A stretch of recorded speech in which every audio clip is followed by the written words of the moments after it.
When an individual has dementia, the brain doesn't necessarily receive messages or stimuli in the same way that it would if you don't have dementia.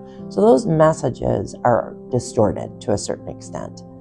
If you add in visual changes or hearing loss, those messages are even more distorted and can be misconstrued as something that it isn't.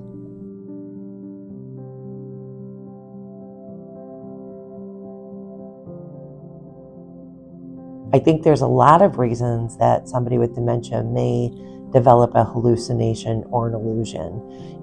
The first and foremost would be medical. Is there something going on? Is there an infection that's been untreated?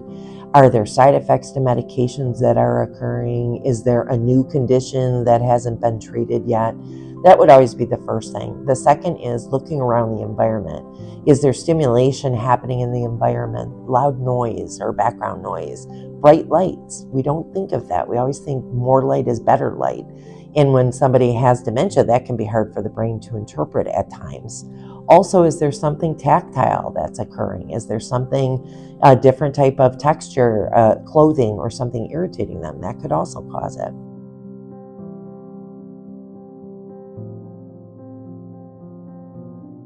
And then there's changes in the brain. The actual organic makeup of the brain is changing.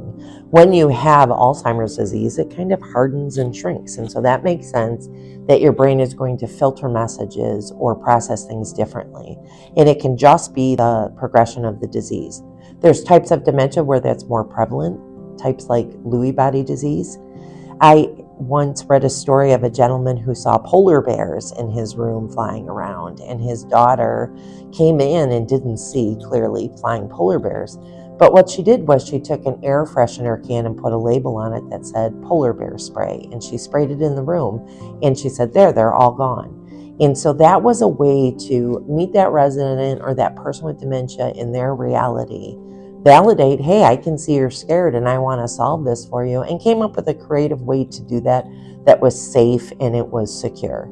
So as care partners, as people who are supporting an individual with dementia, we kind of play a role as a detective, and we have to dig in a little bit, be creative, but always be compassionate and validate where they're at in their reality and understand what they're feeling.